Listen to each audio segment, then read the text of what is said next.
अब हम पहुंच गए हैं खरगोन। नर्मदा के तट पर बसे खरगोन में आपका स्वागत है। ये महान रानी अहिल्याबाई होलकर जी की राजधानी थी। यहाँ पर महेश्वरी साड़ी बहुत मशहूर है। यहाँ पर कपास के लिए जाना जाता है, मिर्च के उत्पादन के लिए इसे जाना जाता है। कई चुनावों से अब लगातार बीजेपी यहाँ पर जीत रही है, लेकिन खरगोन की जनता क्या कहती है? देखिए, रानी अहिल्याबाई होलकर को जाना जाता था हिंदू मंदिरों के जीर्णोद्धार के लिए, और इसीलिए इस पूरे इलाके में मध्य प्रदेश में जब हम देखें तो मध्य प्रदेश में भारी तादाद में, मध्य प्रदेश में अब एंट्री हो गई है, भारी तादाद में बीजेपी लगातार सीटों को जीत रही है। छिंदवाड़ा को छोड़ दीजिए तो सब बीजेपी की झोली में जा रही है। क्या इस बार भी जनता यही करेगी? लोगों से जानेंगे। महेश्वरी साड़ी, कपास, मिर्च सबके लिए खरगोन को जाना जाता है। नर्मदा नदी मां नर्मदा के पावन तट पर है, लेकिन यहाँ पर जनता चुनावों को लेकर क्या सोच रही है? भारी तादाद में लोग, एक बार सबको चारों तरफ दिखा दीजिए। ये सभी लोग इस भरी गर्मी में, धूप में इंतजार कर रहे हैं कि उनकी आवाज आज तक के जरिए सभी लोगों तक पहुंचे। कुछ महिलाएं यहाँ पर बैठी हुई है। आप लोग क्या सोच रहे हैं? चुनाव में आपके क्या मुद्दे हैं? चुनाव में मुद्दे तो कुछ भी नहीं है। जो राम को लाए हैं हम उनको लाएंगे और लाकर ही रहेंगे। हाँ, जो राम को लाए हम उनको लाएंगे। आप बताइए, आपके क्या मुद्दे हैं? शिक्षा, स्वास्थ्य और रोजगार और भ्रष्टाचार। आप अगर खरगोन की बात करेंगे तो खरगोन में भ्रष्टाचार की बयार भर रही है। जो आपका ये हेलीपैड यहाँ बरूड़ फाटे हुए बनना था, उसको यहाँ बनाया इन्होंने, क्योंकि औरंगपुरा रोड 3 साल से नहीं बना और 3 से ज्यादा ठेकेदार गायब हो चुके हैं, काम छोड़ के भाग चुके हैं। सांसद महोदय का सिरवेल महादेव गोद लिया गांव है। उस गांव में एक महिला की डिलीवरी अभी वर्तमान समय में हुई, वो भी हॉस्पिटल के बाहर हुई है। उसके बाद सांसद जी गुमशुदा के नाम से जाने जाते हैं। आप अगर एरिया में जाएंगे, अगर आप कार से आए होते और हेलीपैड से हेलीकॉप्टर से नहीं आए होते, तो आपको सांसद महोदय की बखान बहुत सारा मिल जाता आपको कि उन्होंने क्या काम किया। तो बखान कर ही दिया, जमीन पर ही लोगों के बीच में जा रहे हैं। आप बताइए, आपके क्या मुद्दे हैं? हमारे यहाँ तो जो बहुत अच्छा विकास हुआ है। यहाँ पर जो सांसद महोदय थे, इन्होंने पिछले 5 साल में यहाँ पर मेडिकल कॉलेज लेकर के आए, नवग्रह कॉरिडोर का लेकर के आए। अभी खरगोन का जो बाईपास रिंग रोड, वह भी आप लोग बीजेपी से जुड़े हुए लोग हैं। चलिए ठीक है, कुछ कपास की चूंकि बात हो रही है तो मुझे थोड़ी सी जगह दे देंगे? मैं बैठना चाह रही हूँ। कपास पर आप लोग बात कीजिए। कपास को लेकर, क्योंकि ये इलाका है, किसानों की क्या मांग है, क्या है, क्या आप लोग खुश हैं, क्या है आप लोग? देखिए, ये जो पश्चिमी मध्य प्रदेश है, या इसके 7 जिले जो है कपास पैदा करते हैं, और हमारा जो राजधानी है भोपाल, वो यहाँ से 400 किलोमीटर दूर है। कपास जो जिले पैदा करते हैं, वहाँ उद्योग नहीं है। कपास से जुड़े हुए टेक्सटाइल उद्योग भी नहीं है। टेक्सटाइल उद्योग उन जगहों पे है जहाँ पर कपास पैदा नहीं होता है, और यह हमारे देश की विडंबना है, खाली मध्य प्रदेश की नहीं। यदि देश में कपास गुजरात में पैदा होता है तो टेक्सटाइल की मिलें जो है तमिलनाडु में है। तो ये बड़ी बात आप कह रहे हैं। आप कह रहे हैं जहाँ पे कपास उगाया जाता है वहाँ पे टेक्सटाइल हब बने, ताकि यहाँ पर ज्यादा लोगों को रोजगार प्रोसेसिंग हो, जिससे किसानों को अधिक से अधिक पैसा मिले। यदि आप एक शर्ट लेने जाते हैं ब्रांडेड, तो 4,000 रुपए में मिलती है। उसका कपास का वजन केवल 250 ग्राम है, केवल 250 ग्राम। 250 ग्राम कपास, 250 ग्राम कपास जो है वो 100 रुपए का हुआ, और यदि उसका धागा बनाएंगे तो 250 रुपए का हुआ। वो 250 रुपए का धागा 4,000 रुपए में बिकता है, लेकिन किसान को तो 100 रुपए ही मिलते हैं। तो यह किसान की प्रोसेसिंग नहीं होने का 400 नहीं 40 गुना हुआ। 100 से सीधा 4,000 पहुंच गया। ये कौन कौन बीच में कमाता है, कैसे होता है पूरा जो प्रोसेस? मैक्सिमम ब्रांडिंग और जो मल्टीनेशनल कंपनीज हैं, वो विश्व में अपनी ब्रांडिंग करती हैं, और समय समय के ऊपर वो आपके ब्रेन मैपिंग करती हैं। यदि आपको ऐसा लगता है कि मेरे पास पैसा हो गया, अब मैंने कुछ अलग दिखना चाहिए, तो वो ये बताएंगे कि आप अलग दिख रहे हो 4,000 की शर्ट पहन के। मतलब पूरा मार्केटिंग का खेल है। मार्केटिंग का खेल है। हाँ, तो आपका ये कहना है कि खरगोन सिर्फ कपास का सेंटर क्यों, टेक्सटाइल हब भी बने, ताकि यहाँ पर बच्चों को यहाँ पर पानी है, बिजली है, जमीन है, स्किल है। यहाँ के लेबर गुजरात, महाराष्ट्र और भी अन्य प्रदेशों में जाते हैं। यहाँ पर कम से कम 10 बसें, आपकी बात पे तालियां बज रही हैं, तालियां बज को लेके 10 बसें जाती है रोज।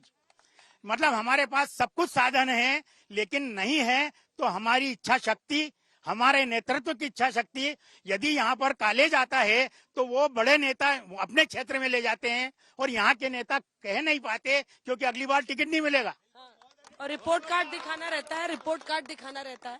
चलिए आप लोग बताइए कितने आम लोग हैं, मुझे बताइए आम लोग कितने हैं यहाँ पर जो किसी पार्टी से नहीं जुड़े हैं, ईमानदारी से बताइएगा। आप बोलिए दादा, आपके क्या मुद्दे? किसान संघ के किसानों की इस इलाके में क्या मांगे बताइए? किसानों की तो दशा के नाम पर वैसे ही दोनों पार्टियां बड़े बड़े दावे करती है। जमीनी हकीकत कुछ नहीं है, केवल उसको फुटबॉल बना रखा है, कभी इस पाले में कभी उस पाले में। सभी लोग अपने अपने स्वार्थ और हितों को साधते हुए जो असली मेहनत का किसान है वो भी आज उसको जो उसका मूल्य मिलना चाहिए वो मिल नहीं पा रहा है। हमें बार बार छलावा किया जा रहा है। कहीं देखते हैं कि सम्मान निधि के माध्यम से, मुआवजे के माध्यम से, पर हमको हमारी उपज का मूल्य जो चाहिए वो मुश्किल से मिल नहीं पाता है। आज दिखावे के लिए सरकार भी समर्थन मूल्य के माध्यम से सरकारी खरीदी सीसीआई, लेकिन कुल मिला के यही एजेंसी हमारे साथ ऐसा छलावा करती है कि वो बहाना बनाकर हमारे रेट कम ज्यादा करते। कुल मिलाकर यही है कि किसान का जीवन निश्चिंतता नहीं है। वो मेहनत करता है, खूब मेहनत करके फसल भी उत्पादन, लेकिन उसको पता नहीं है कि उसकी उपज का मूल्य क्या रहेगा। आए दिन कभी कम ज्यादा हो जाता है। और इससे आप भी बोलेंगे? ठीक है, चलिए कुछ और लोग जो अन्य क्षेत्र से हो, अपना अपना काम है, पहले बताइएगा क्या काम कर रहे हैं। सिर्फ नेता नहीं, सबकी आवाज आनी चाहिए। जी, क्या करते हैं आप? मैं किसान हूँ।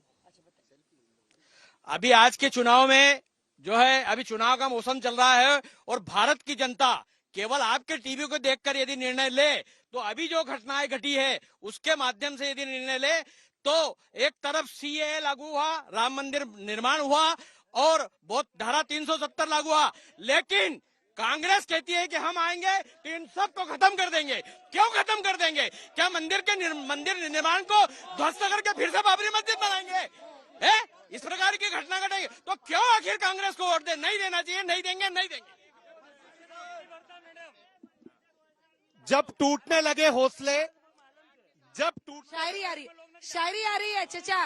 अरे चाचा जी एक सेकंड, शायरी आ रही है, उसके बाद आ रहे हैं आपके पास, आ रही है उसके बाद। जब टूटने लगे हौसले तो इतना याद रखना, बिन मेहनत के हासिल तख्तो ताज नहीं होते। ढूंढ लेते हैं अंधेरे में मंजिल अपनी, क्योंकि जुगनू किसी रोशनी के मोहताज नहीं होते। और ऐसा ही हमारा नेतृत्व है जुगनू के रूप में नरेंद्र दास मोदी। भारतीय जनता पार्टी का एक एक कार्यकर्ता, जो हमारी सिर्फ एक लोकसभा होती थी, आज हम 400 पर पहुंचे हैं। आप कार्यकर्ता है बीजेपी के? नहीं, मैम भी बोला था कि कौन कौन पार्टी से नहीं। तो मूल रूप से मैं वकालत करता हूं, परंतु चूंकि मेरी विचारधारा उनसे मिलती है, इसलिए मैं भारत का एक सर्वश्रेष्ठ नेतृत्व मानता हूं। मैडम मैं किसान हूं। अभी जब ओलावृष्टि और बारिश हुई थी, मेरे खेत पे 100% नुकसान हुआ मैडम, लेकिन पटवारी ने लिखा 35%। सिर्फ 7,000 रुपए, 1.5 लाख का नुकसान हुआ और सिर्फ 7,000 रुपए मुआवजा दिया मैडम। और ये बोलते हैं हम जो राम को लाए हैं और हम उसको लाएंगे। कब तक राम को भुनाएंगे? मैं ये पूछ रहा हूँ। किसान की क्या बात कर रहे हैं? ये कुछ नहीं करते मैडम किसान के लिए। में आप राम को बुला लेते, 70 साल में आप राम जी को पार्टी का नेता हूँ तो मैं बुला दूंगा। क्यों? वो कह रहे हैं कि एक भगवान राम के नाम को कब तक भुनाइएगा, पूछ रहे हैं। बनाएंगे हम, भगवान राम को नहीं बनाएंगे। हमने काम किया है, विकास किया है। आप नौकराई चौराहे पर खड़े हो जाओ और देखो, चारों दिशाओं में देखो, घूमोगे, विकास हुआ है कि नहीं हुआ है? बोलो ईमानदारी से, विकास हुआ है कि नहीं हुआ है? मोदी मोदी मोदी विकास। मैडम, केंद्र और राज्य में डबल इंजन की सरकार है।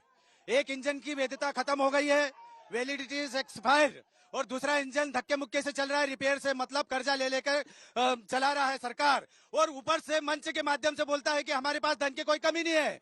शिक्षा की बात की है तो छात्रों को छात्रवृत्ति नहीं मिली है, संभल के अभी तक 6 महीने के प्रकरण पड़े हुए हैं, और बेरोजगारी चरम सीमा पर है, महंगाई चरम सीमा पर है, मनरेगा में पैसा नहीं मिला है, और दूसरी तरफ बोल रहे हैं कि हम विकास कर रहे हैं, केवल झूठ के नाम पे पुलिंदा है। मैं बताना चाहूंगा, मुफ्त में 5 किलो अनाज की बात करते हैं। मैं बोल रहा हूं कि गरीबी, महंगाई कम कर दे, बेरोजगारी कम कर दे, तो ये 5 रुपए का मुफ्त में रेवड़ी बांटने की आवश्यकता नहीं पड़ेगी। मोदी की गारंटी। मैं इनसे पूछना चाहती हूँ कि 2014 के पहले क्या सभी रोजगार था, सभी के घर रोजगार था, कि भाजपा की सरकार आते ही उनको बेरोजगार कर दिया? जो पहले भी यही था। और अब विकास है, हम अपने देश में सुरक्षित है।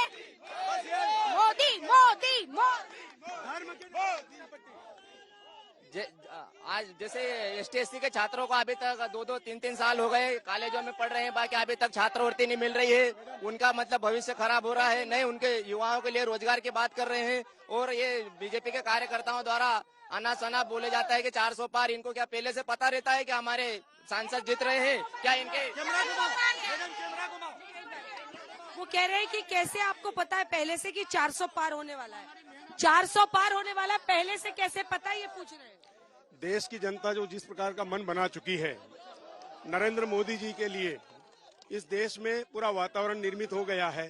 उसी के विश्वास के कारण हम लोगों को लग रहा है कि 400 पार हम लोग करेंगे, क्योंकि मोदी जी जैसा नेतृत्व इस देश को पहली बार मिला है। क्या कुछ जो यहाँ पर लोग हैं उनके पास, आप बताइए, आप क्या सोच रहे हैं? जी मैम, एक युवा के लिए जो इस देश में स्टेबल गवर्नमेंट और जो स्टेबिलिटी बीजेपी की गवर्नमेंट ला सकती है, वो स्टेबिलिटी ना कांग्रेस ने कभी सोची है ना कभी ला सकती है। प्रधानमंत्री मोदी जी का विजन 2047 को लेकर है। आप कांग्रेस के लोगों से पूछिए, क्या उनके पास 2027 तक का भी कोई विजन है? जिस पीएम का 2047 तक का विजन है, देश उसी के नेतृत्व में आगे बढ़ेगा। मोदी की गारंटी की बात करने आए हैं आप। मैं आपको बता दूं कि यही विधानसभा चुनाव में मोदी ने गारंटी दी थी 27 रुपए क्विंटल गेहूं खरीदने की, जो सरकार आज 2400 रुपए नहीं खरीद रही है। मोदी नारा दे रहा है 400 पार का, लेकिन किसान का गेहूं 2500 पार भी नहीं हो पा रहा है। ये कैसी गारंटी किसानों को ठगने के लिए दी गई है? देखिए, विकास ही देश की जो है प्रगति का द्योतक होता है। और आज विश्व में अर्थव्यवस्था को देखी जाए, जीडीपी की दर देखी जाए, तो भारत विश्व में कहीं न कहीं 5वीं अर्थशक्ति बन चुका है। अब एकदम से कोई भी शासक किसी भी प्रकार से आकर के अपना शासन नहीं कर सकता है। लेकिन मोदी जी कह रहे हैं कि 2047 में भारत विश्व की तीसरी अर्थशक्ति बन जाएगा, तो निश्चित तौर पर बन जाएगा, क्योंकि हमने पिछला रिकॉर्ड देखा है। 14 से 2000 आज हम 24 में आए हैं, तो हमने देखा है कि भारत 5वीं अर्थव्यवस्था बना है, तो निश्चित 47 में जो है कि तीसरी अर्थव्यवस्था बन जाएगा। और मैं आपसे एक बात कहता हूं, यदि विकास नहीं होता तो आज आप हेलीकॉप्टर से खरगोन में नहीं उतरते। ये भी विकास की एक दर है। मैं आज पूरे भारत में आज तक आपकी टीवी के माध्यम से बताना चाहता हूं कि जो कांग्रेस और पूरा विपक्ष, सुनिए, बोलिए, जल्दी बोलिए, जल्दी। जो विपक्ष पूरा कह रहा है कि नरेंद्र मोदी 400 पार हो जाएगा तो संविधान बदल देगा, मैं ये विपक्ष के और कांग्रेस के लोगों से पूछना चाहता हूं कि 1984 में राजीव गांधी 400 पार हुआ था, उसने संविधान बदला था कि नहीं? शाहबानू का एक प्रकरण चल रहा था सुप्रीम कोर्ट में शाहबानू का प्रकरण चल रहा था और शाहबानू जीत गई थी। और हिंदुस्तान के रिवाज से उस शाहबानू को भत्ता खर्चा देना था, लेकिन 4 मुल्लाओं के कहने से राजीव गांधी ने भारत का संविधान बदल दिया था। भारत मैडम, ये जो किसान है किसान मैडम, ये क्षेत्र कपास के साथ में मिर्ची के लिए जाना जाता है। मिर्ची अभी भी यहाँ पर सब्जी के दर्जे में रखा हुआ है, इसको मसाले का दर्जा नहीं मिला। मगर आप एक नारी होने के नाते आप मसाले में अजवाइन नहीं डालेंगे, जीरा नहीं डालेंगे और कहीं नहीं डालेंगे, चल जाएगा। बगैर मिर्ची से पुरुष भी डालेगा तो सब डालेगा, नारी नहीं पुरुष भी। मसाले का दर्जा मिलना चाहिए।